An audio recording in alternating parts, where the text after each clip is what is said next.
मति सा गति, as you think so you become. हमारे PSSM मूवमेंट में भी एक ये आधारभूत सिद्धांत है, you create your own reality. Modern spirituality भी इस बात पर बल देती है।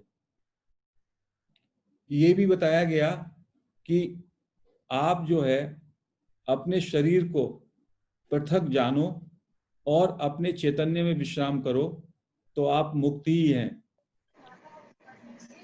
शरीर से पृथकता मानने की बात बार बार अष्टावक्र गीता में कही है कि you are not the body.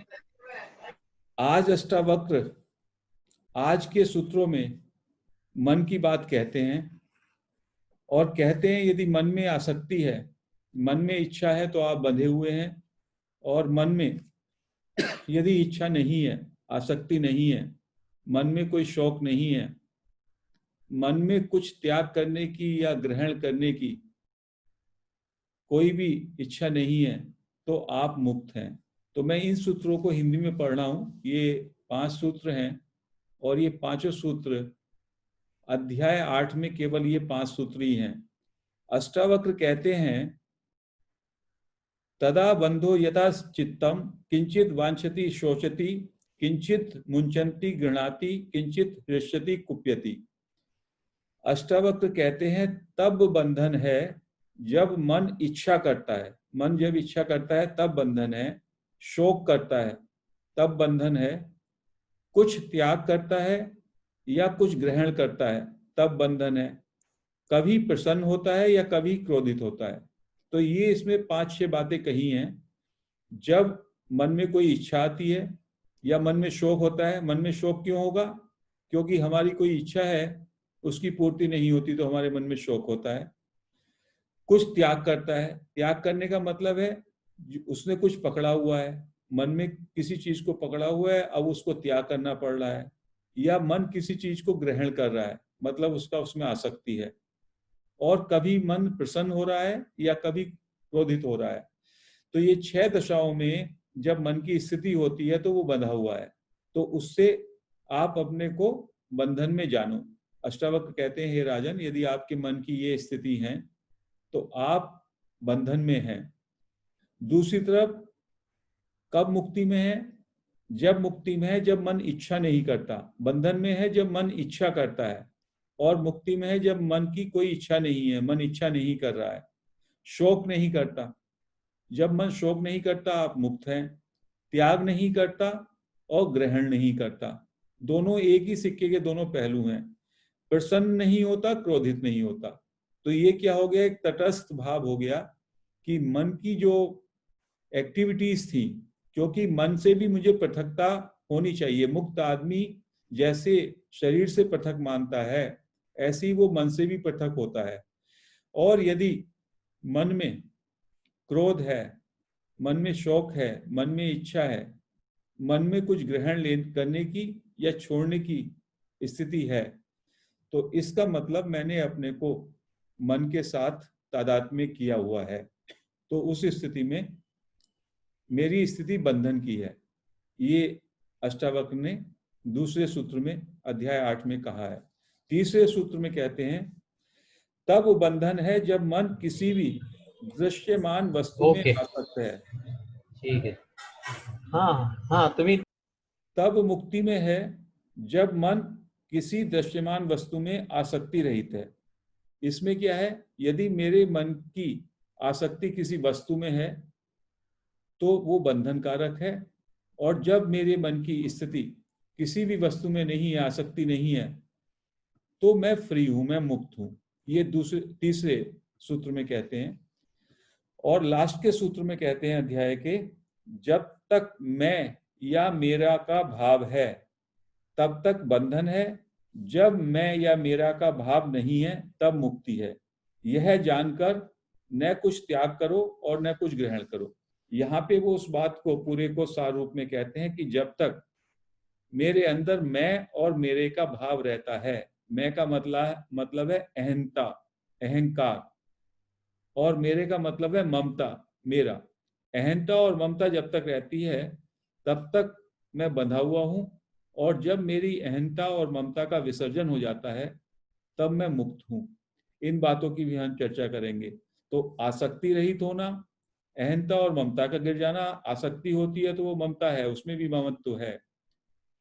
मुझे कुछ चाहिए, और एक चीज जोड़ सकते हैं, अहंता जिसमें है मैं क्या है, मेरा बॉडी, मेरा माइंड, एक सेपरेट एंटिटी मैंने क्रिएट कर ली है, जो फाल्स ईगो, जिसको ईगो कहते हैं, ये अहमता हो गई। यदि मेरे अंदर अहमता है, मैं पना है, तो और मेरापन, यह वस्तु मेरी है, ये विषय मेरे हैं, ये बहुत सारा चीजें जिनकी तरफ मैं आसक्त हूं वो मेरी है, मेरापन। या आसक्ति में यह आता है मुझे कुछ चाहिए, मेरी इच्छा। सो मैंपन, मेरापन और मुझे कुछ चाहिए, तीन चीजों से जब तक हम लोग अपने को डिलिंक नहीं करते तब तक हम बंधे हुए हैं। और हमारा जीवन में हम पूरा समय जब से जन्म लेते हैं और जब तक हमारा मृत्यु होता है तब तक यही होता है। ममकार रहती है, मेरा तेरा रहता है, मुझे कुछ चाहिए, उसमें आसक्ति रहती है। एक इच्छा खड़ी होती है, उसमें पूरा समय निकलता है, उस इच्छा को पूरी कर पाते कि नहीं कर पाते, दूसरी इच्छा का उदय हो जाता है। और पूरे जीवन के घटना चक्र में अहमता, ममता और मुझे क्या चाहिए, मेरी आसक्ति, इनमें ही मेरी पूरी यात्रा होती है। अष्टावक्र कहते हैं कि ना तो आप शरीर हो, ना आप मन हो। शरीर और मन के साथ आपने तादात्म्य करा है एक भ्रमवश।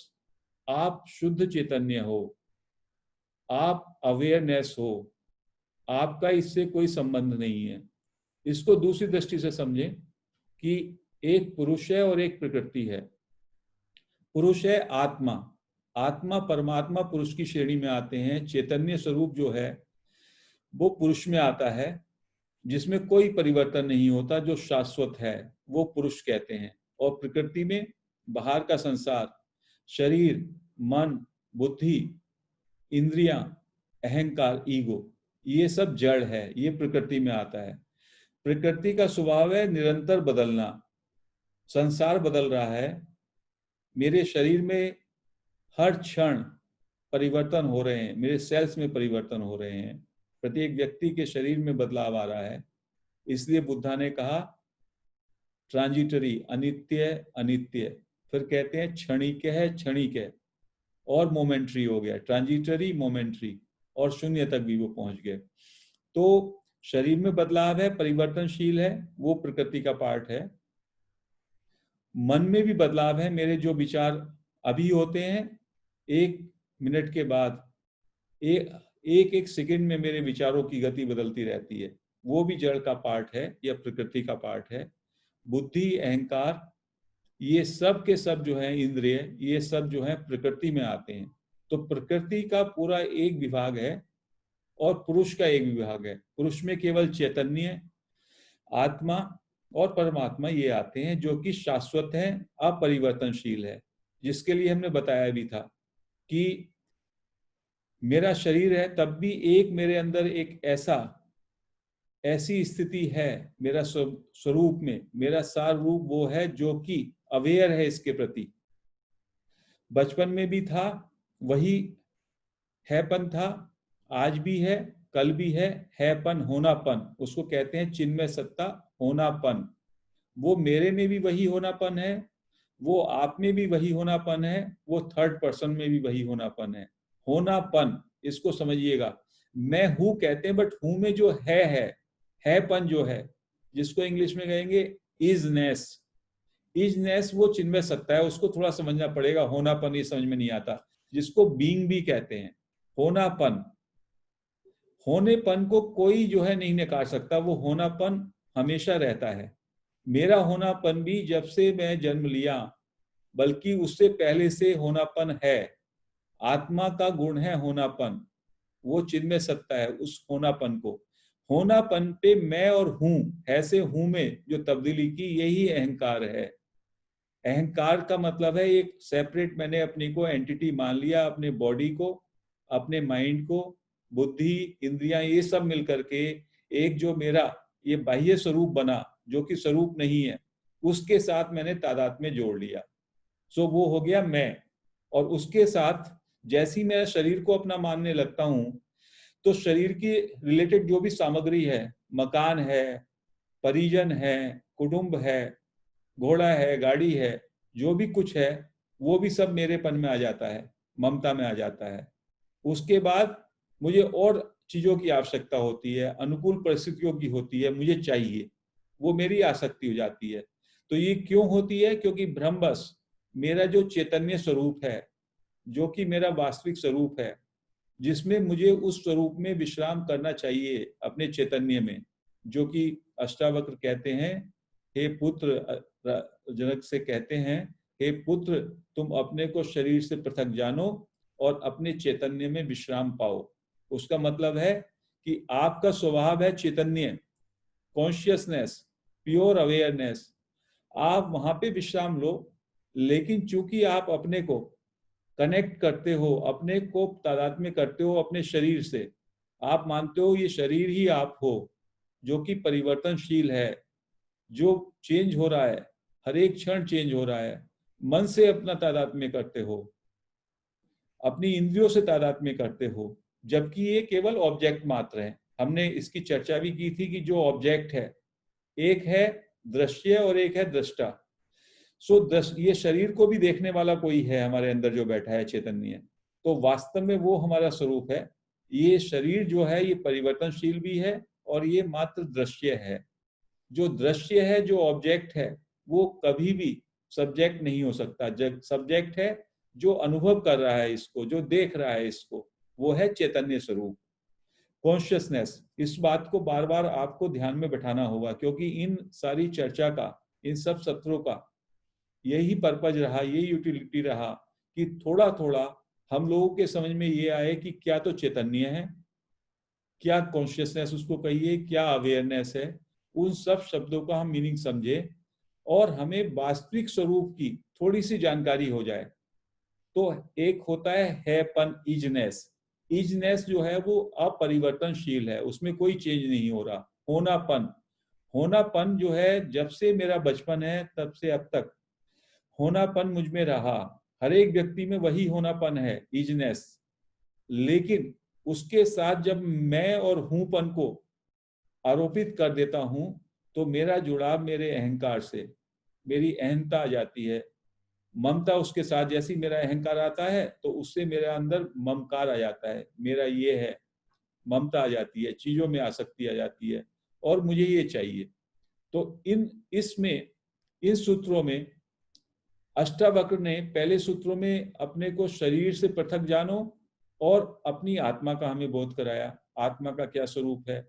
ये असंग है, ये कोई क्रिया नहीं करती, ये इसका गुण है केवल मात्र होना मात्र।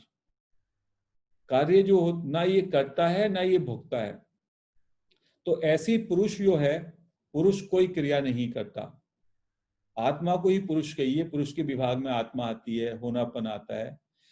वो केवल, उसका गुण है केवल होना और दूसरों को प्रकाशित करना। पुरुष जो है वो प्रकाश करता है, आलोक करता है माइंड को, माइंड इंद्रियों को करता है और इंद्रियों से शरीर को वो जाता है। और इन सब में जो है क्रिया घटती है। तो प्रकृति में क्रिया होती है, हरदम क्रिया होती है। पुरुष जो है चैतन्य स्वरूप है, उसका मात्र है, उसका केवल है दृष्टा और साक्षी, ये उसके गुण है।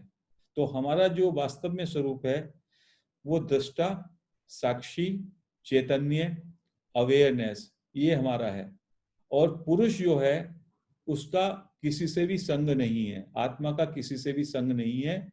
आत्मा पे हमने भ्रम कारण अपने शरीर, अपने मन, बुद्धि, इंद्रिय, अहंकार को कनेक्ट कर लिया है, आरोपित कर लिया है। अधिष्ठान जो है हमारा, जो जिसको कूटस्थ कहा गया है, वो आत्मा है।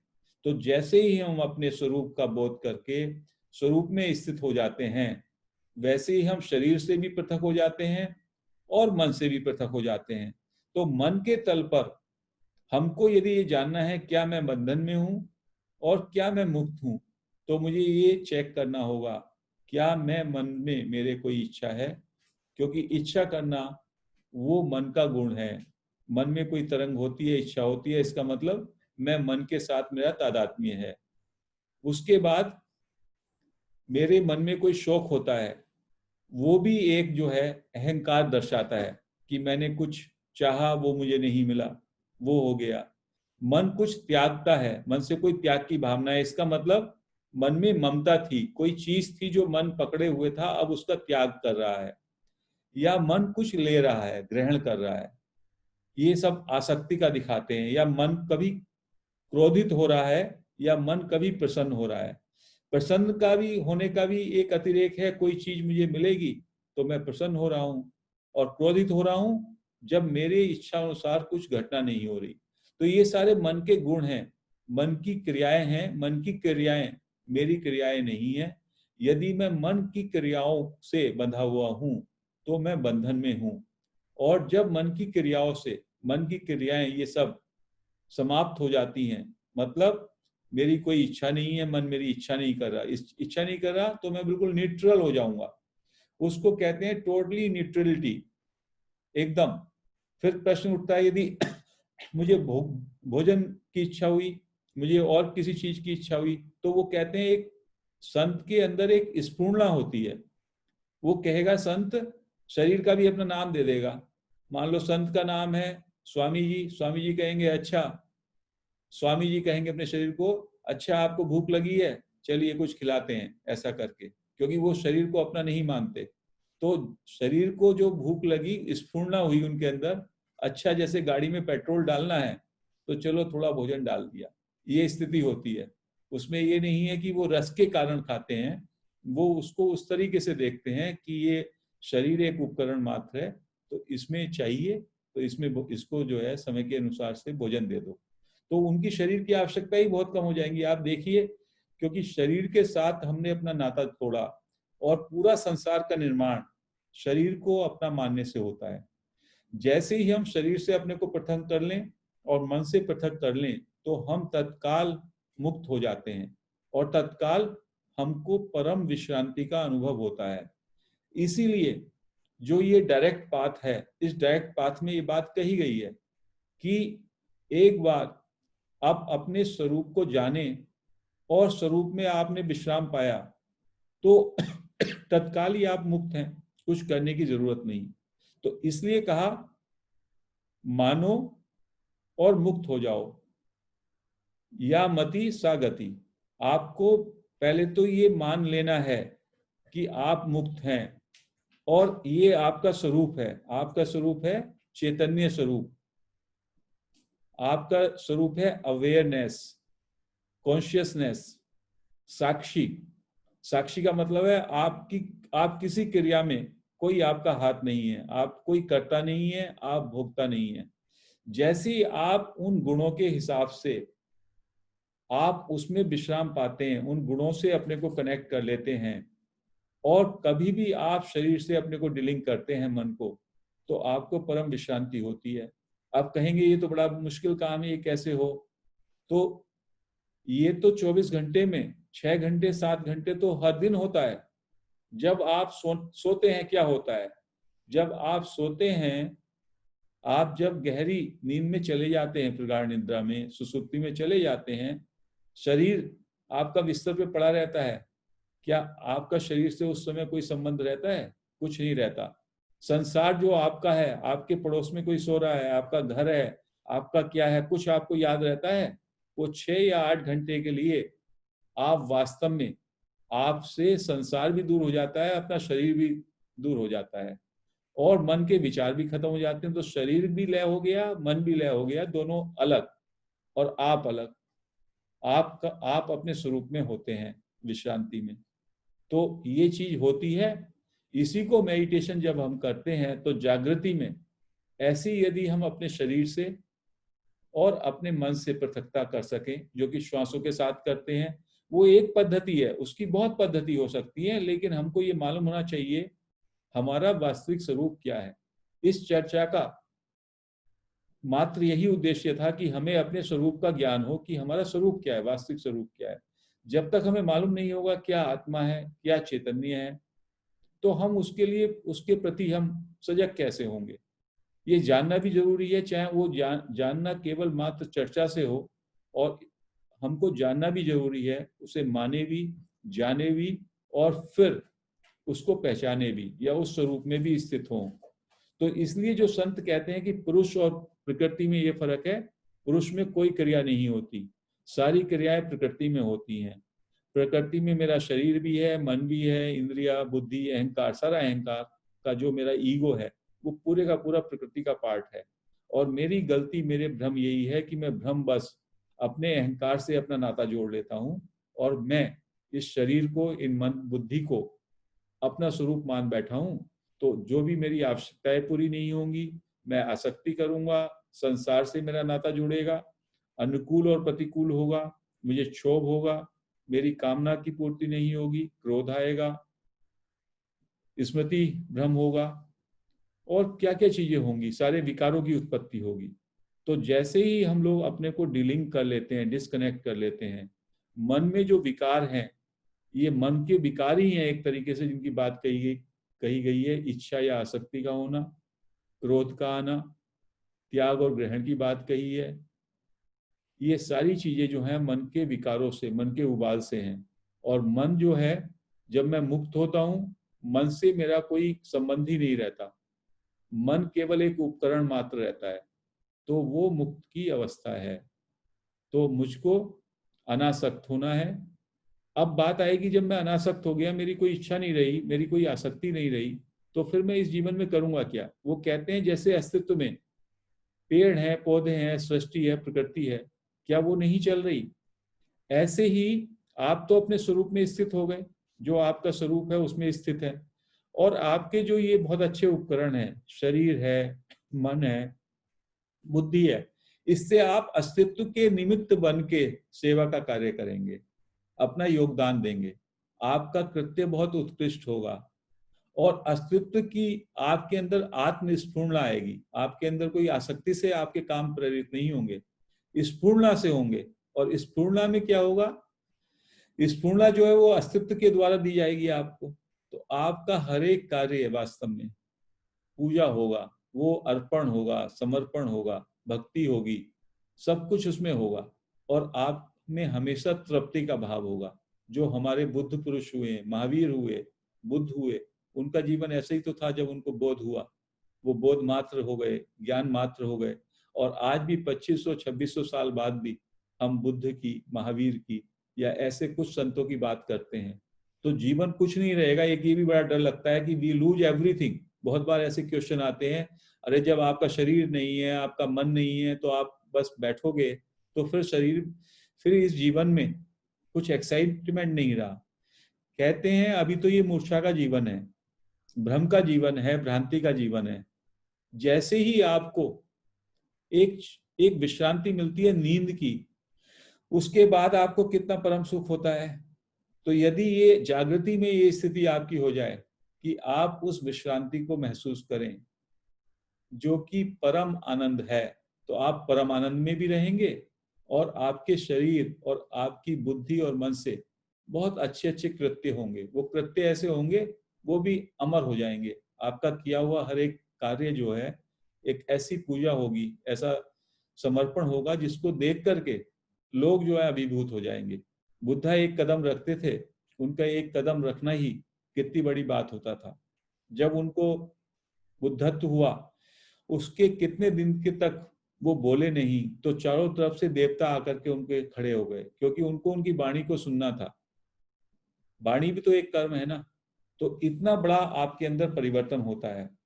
तो ये चीजें जो हम बोल रहे हैं, हो सकता है इन चीजों में कुछ आप हासिल कर पाए, कुछ उन चीजों तक ना पहुंच पाए, लेकिन हमको ये मालूम होना चाहिए कि आत्मानुभूति क्या है, आत्म साक्षात्कार क्या है, बुद्धत्व क्या है।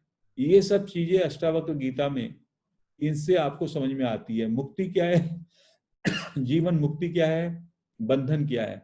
नहीं तो हम बहुत बार, हमको इन चीजों का जानकारी नहीं होती। जानकारी नहीं होती तो हम कहाँ पहुंच रहे हैं हमें मालूम नहीं है। कोई व्यक्ति है हमारे जीवन में, हमने किसी को गुरु बना लिया और विश्वास कर लिया कि ये तो बहुत पहुंचे हुए हैं गुरु जी, और गुरुजी के डर के मारे हम उनसे पूछते भी डायरेक्टली कि गुरुजी आप बताइए हमें ना, क्या आपने देखा, क्या आपने अनुभूति की। ये भी कोई नहीं पूछता, क्योंकि इससे गुरुजी गुस्सा हो जाएंगे। और पूरे जीवन हमारा हमारा पूरा धर्म में यही सिखाया है हमें कि हम साक्षात दंडवत करें और बस गुरु के सामने समर्पण करें। तो बुद्धा और महावीर का, इन लोगों ने ये बहुत बड़ा क्रांति किया, be a light to yourself. आप आपो दीपो भव, जानो भी आप, पहले जांच भी करो, ये आपका धर्म है, क्योंकि आपके अंदर भी वही आत्मा है, वही चैतन्य है जो जिसको आप गुरु मान रहे हैं उसके अंदर है। तो ये नहीं होना चाहिए कि आपने किसी पर जस्ट विश्वास किया। हमारे यहाँ लिविंग मास्टर्स पे कुछ ज्यादा श्रद्धा की बात कही गई है, जबकि बुद्धा ने उसको नकारा। बुद्धा ने कहा नहीं, पत्ती सर भी ये कहते हैं कि श्वास इज योर गुरु। रमन महर्षि ने भी ये कहा कि लिविंग गुरु की कोई बहुत बड़ी रोल नहीं है। लिविंग गुरु का इतना ही रोल है कि वो आपको अपने अंदर बैठे हुए सेल्फ से कनेक्ट कर देता है, अपने चैतन्य से कनेक्ट कर दे या रास्ता बता दे। तो आपको अपना गुरु, be a light to yourself, ये बात जो है अष्टावक्र भी यहाँ कह रहे हैं। अष्टावक्र ने केवल जनक को बताया, बट उसके बाद ये नहीं है कि कोई आकर के बस अष्टावक्र के पैर दबाता और अष्टावक्र उसके सिर पे हाथ रखते और आशीर्वाद देते, हो गया। ऐसा नहीं है, ये नहीं है। इस परंपरा से हमको उबरना होगा। और जो ज्ञान की परंपरा है बुद्धत्व, इसमें है कि बस आप ये जान गए, आपने ये जान लिया और मान लिया और उस पर कार्य किया, तो तत्कालिक आप मुक्त हैं। इसके लिए अनंत जन्मों की होने की जरूरत नहीं है। जो दूसरा पाथ है जो कहता है इसमें बहुत जन्म लगेंगे, वो शरीर मन बुद्धि के साथ तादात्म्य की बात करता है। तो कहता है फिर शरीर को भी, शरीर के कर्म भी जो है हमारे कर्म हो गए, तो हम उन कर्मों से बंधे हैं। यदि हमने अपने को शरीर से ही डिस्कनेक्ट कर दिया तो शरीर का लेन देन का हम पे कोई जिम्मा नहीं रहा। ये इसके पीछे ये भाव है कि इस शरीर और मन के द्वारा जितने भी किए हुए कार्य थे, जैसे ही मैंने अपने को शरीर से डिस्कनेक्ट किया मन से, तो उनका बंधन मुझ पे, उन कर्म फलों से मेरा मुक्ति खुद ही हो गया, तो मैं मुक्त हो गया। तो we have to understand this direct path in our life. ऐसे बहुत सारे और भी हैं और बीच में मैं कभी कभी चर्चा करूंगा। एक रमन महर्षि हैं, he talks about the direct path, mukti here and now. Ashtavakra also says mukti here and now, but you should understand there is no easy way, but you should understand कि मुक्ति का क्या मतलब है। इसमें वो इन 4 सूत्रों में उसने मुक्ति जो मन से जो है, आपको कैसे अपने को डिस्कनेक्ट करना है, मन से आप कैसे बंधन में हैं यदि मन की ये स्थिति है, और कब आप मुक्त हैं जब मन की वो स्थिति है, ये बताया है। और आसक्ति रहित होना और आसक्ति में होना। आसक्ति में है तो आप बंधन में हैं। एक छोटी सी आसक्ति भी, हमने आपको एक जो है एक कथा बुद्ध की मोनेस्ट्री की बताई थी, जिसमें वो बुद्ध भिक्षु था जिसकी इच्छा, आसक्ति उस शॉल में अटक गई, और वो शॉल में अटक गई कि गुरुजी जो मेरे सीनियर हैं, जब ये चले जाएंगे और मैं मोनेस्ट्री का इंचार्ज बनूंगा तो मैं उस शॉल को अपने ओढ़ूंगा। उसके मन में आसक्ति आ गई थी, वो शॉल इतना अच्छा था जो अलमारी में रखा था। केवल इस आसक्ति से जैसी उसकी मृत्यु हुई, उसको दूसरा जन्म लेना पड़ा और वो एक छोटा सा कीड़ा बना और जो उस शॉल में गया। तो यदि हमारे मन में कोई भी आसक्ति है, कोई भी इच्छा है, तो या तो उस जन्म में, इस जन्म में उस इच्छा को हमें पूर्ति करना होगा, नहीं तो हमें जन्म जन्मांतर उन बची हुई इच्छाओं के कारण बार बार जन्म लेना पड़ेगा। तो इसलिए मुक्त होना है तो सब में पहले अपने इच्छा छोड़ें, आसक्ति छोड़ें। ये बड़ा लॉजिकल भी है। कहते हैं जब आदमी की मृत्यु होती है तो मृत्यु के समय उसके जीवन का पूरा प्ले, एक ड्रामा बहुत जल्दी उसकी आंखों के सामने होता है। उसका जन्म हुआ, ये किया, मोटी मोटी घटनाएं, और फिर जो उसकी आसक्ति होती है, इच्छाएं होती हैं, वो सब में बड़ी जो इच्छा होती है उसको साथ लेके वो दूसरे जन्म में जाता है। उसका जो है पूरे जन्म से लेकर मृत्यु तक आप में क्या रूपांतरण हुआ, वही केवल आपकी प्रोग्रेस है। आपके स्वभाव में क्या परिवर्तन आया, वही आपकी प्रोग्रेस है। और यदि आप इन पैरामीटर्स को माइंड में रख लें जो हम चर्चा कर रहे हैं और इस पे काम करने शुरू करें, तो इसमें काफी आप जो है प्रोग्रेस कर सकते हैं। उपलब्ध हो सकते हैं, वैसे तो मन में यही मानना चाहिए जो अष्टावक्र कहते हैं, या मति सागति, आप मान लो आप मुक्त हैं। और इसमें दो चार संतों से हम मिले, जो एक संत थे वो उनका कहना था कि कोई भी आपको जो मुक्त होने के लिए, उपलब्ध होने के लिए कोई भी कारण, कोई करण, उसको कहते हैं उपकरण, कोई साधन काम कर ही नहीं सकता, क्योंकि साधन जो है उसका विभाग है प्रकृति, जड़ है वो भी साधन भी। तो ये जो मुक्ति होना है ये साधन निरपेक्ष है। केवल साधन का इतना काम है कि साधन से आपको एक रास्ता दिखाई देता है, साधन आपको प्रवेश कर देगा, आपको धकेल देगा उस तरफ, बट वास्तव में साधन का कोई बहुत ज्यादा उपयोग नहीं है, वो कहते हैं। तो वो क्या कहते थे, हाँ एक साधन है, वो है चुप साधन। आप जो है सुबह को शाम को जब आप अपने को शांत कर लें, मान लें ना तो आप शरीर हो और ना आप मन हो, ना आप अहंकार हो, ना आपको कुछ चाहिए ना आपका कुछ है, थोड़े टाइम के लिए आप ये सारी चीजें मान लो और चुप हो जाओ और निर्विचार हो जाओ, आप अपने स्वरूप में स्थित हो जाएंगे।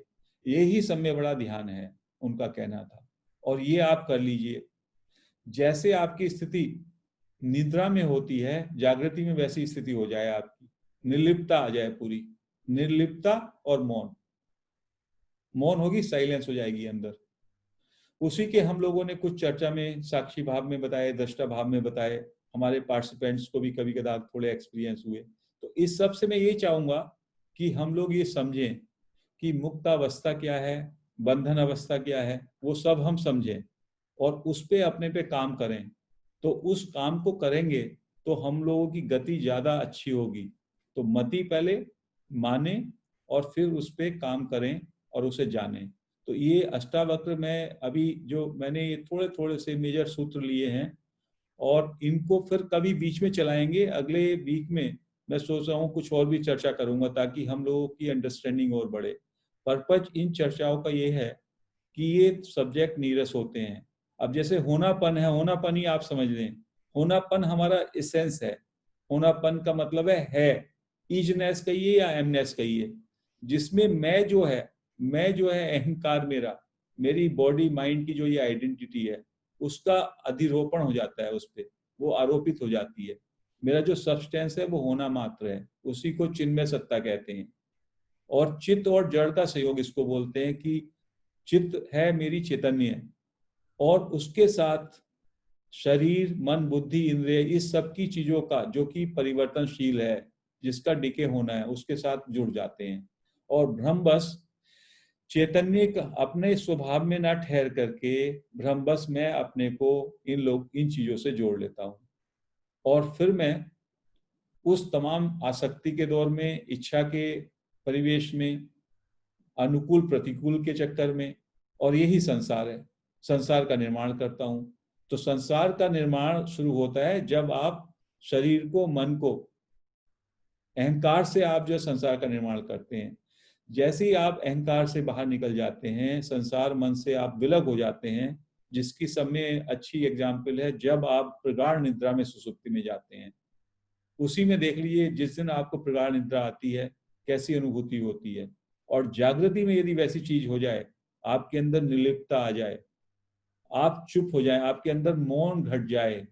मौन तभी घटेगा जब नो विचार और शरीर और मन भी अलग हो गया। तो आप ये तो प्रैक्टिस बार बार करें। आप इसको पूरी तरह नहीं मान सकते तो कभी कभी 2 मिनट 4 मिनट 5 मिनट जब भी आपको शांति आए, आप शरीर नहीं है, आप मन नहीं है, आपका कुछ नहीं है, ममकार मेरा कुछ नहीं है, मुझे कुछ नहीं चाहिए, ये मान लीजिएगा। क्योंकि ये तो होना ही है, जिस दिन मृत्यु का समय आएगा उस समय ये सब आपको, आप मानेंगे भी तो मृत्यु के टाइम पे आपको छोड़ के जाना है, तो अभी छोड़ दीजिए। कम से कम एक कंसेप्ट के रूप में, मन के मानसिक रूप में तो इनको छोड़ सकते हैं थोड़े समय, चाहे वो ध्यान करें आप या ऐसे ही बैठें। क्योंकि ध्यान तो हमेशा होने वाली स्थिति होनी चाहिए। किसी भी आदमी की, किसी भी साधक की ध्यान स्थिति 24 आवर्स होनी चाहिए। वो केवल 1 घंटा 2 घंटा तो हम इसलिए करते हैं ताकि उस स्थिति में हम सहजता में आ सकें, बस। बाकी श्वासों पे कभी भी आप ध्यान लगा सकते हैं। होनापन में, मैं हूं, अपने स्वरूप में बार बार विश्राम पाइए। बार बार अपना जो इनर सेल्फ है उससे अपने को कनेक्ट रखिए। तो हम लोगों को बार बार इन चीजों को चिंतन करना होगा, कंटेम्पलेशन करना होगा। और मैं ये भी कहूंगा, ये मेरा अपना मानना है कि जब हम एक समय पे एक चर्चा करते हैं, तो मैं यहाँ ये चर्चा कर रहा हूँ, तो इस चर्चा से तो ये केवल थोड़ा सा आप पे ये जा रहा है। इसको बार बार आपको कंटेम्पलेशन करना होगा, मनन करना होगा। ये गूढ़ विषय है। यदि हम पूरे दिन सुनते रहें और 10 तरह की चीजें सुनते रहें, तो जैसे हम 10 तरह का खाना खाते हैं, ऐसे ही ज्यादा भोजन भी मेरे माइंड में हो जाता है, तो भी मेरा मन इधर उधर भटकेगा। कहीं से एक धारा से कुछ मुझे बताया जा रहा है, दूसरी धारा से बताया जा रहा। तो ये जब गूढ़ विषयक चर्चा होती है, तो पहले ये होता था, उसको चर्चा की, उसी का बार बार कंटेम्पलेशन, चिंतन होता था, पूरे दिन आदमी वही करता था, फिर करता था। ये चीजें जो मेरे माध्यम से मैं बता रहा हूँ, इन चीजों को, उनको थोड़ा भी समझना, उसके लिए भी हमें 3-4 बार उनको सुनना पड़ेगा या उन पे सोचना पड़ेगा। तब वो शब्द, चैतन्य क्या है, साक्षी भाव क्या है, दृष्टा भाव क्या है, अवेयरनेस क्या है, शरीर को कैसे पृथक करें, मन को कैसे करें, ये सारे चीज जो टर्मिनोलॉजी भी इनकी तब समझ में आती है। तब समझ में आती है तो हमारा विवेक जगता है, प्रज्ञा जगती है, और प्रज्ञा जगती है तो हमारी आगे प्रोग्रेस होती है। तो इनको बार बार, मैंने 8 लगभग सत्र लिए हैं ये अष्टावक्र के, और उससे पहले 2-3-4 सत्रों में साक्षी भाव और दृष्टा भाव का चर्चा किया। इस तरह 10 या 12 सत्रों में मैंने बहुत सूक्ष्म में इन कुछ चीजों को अच्छी तरह से बताने का कोशिश किया। और ये चर्चा हम बार बार करेंगे। बीच में कुछ और मैंने सोचा, कुछ अंतराल कुछ और डिस्कस करें, वो भी बहुत अच्छी चीजें जो हम डिस्कस करेंगे, जिससे हम लोगों को कैसे ईगो डिजोल्व करें, उसके रिलेटेड कुछ चर्चा करूंगा अगले अगले वीक में, कुछ सत्रों में। तो कुछ और बुक के माध्यम से। तो बेसिक पर्पज क्या है कि अहंकार क्या है उसके समझें। उससे अहंकार होता है तो ममता आती है, ममकार आता है, मेरा, मेरे से मेरा तेरा हो जाता है। उसके बाद मुझे क्या चाहिए, ये 3 चीजें यदि हम छोड़ते हैं, तो हम मन से भी मुक्त हो जाते हैं, शरीर से पृथक और मन से भी। शरीर और मन के कारण ही हमारा बंधन है, शरीर, मन और अहंकार आप कह लीजिए।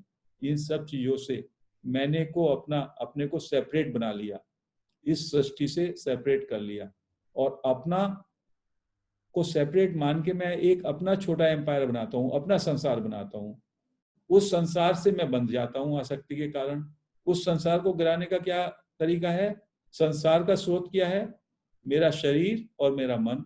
शरीर और मन से पृथक कर लो अपने को, और अहंकार से, तो सबका सब जो है खुद ही निर्लेप हो जाएगा। उसका कितना परिष्कार करोगे, शरीर का कितना प्यूरिफिकेशन करोगे, मन का कितना करोगे? एक तरीका ये भी है, पतंजलि के योग सूत्र में, इनका परिष्कार करते रहो। चित्त में जो भी विकार है उनका टोटल परिष्कार कर दो, तो चित्त बाद में चिदाकाश हो जाएगा, चैतन्य हो जाएगा। वो एक बहुत लंबा काम है। और ये जो सांख्य योग है, या ये जो अद्वैत वेदांत है जिसकी हम चर्चा कर रहे हैं, या इवन जो है, इनमें कहा ये अनंत जन्मों की यात्रा नहीं है, अभी इसी क्षण direct path. So we must adopt the direct path. मुझ इसलिए मैंने ये चर्चा किया है। तो आज के लिए इतना ही काफी है। थोड़ा हम जो है शेयरिंग करेंगे, और किसी के कुछ क्वेश्चंस हैं वो लेंगे,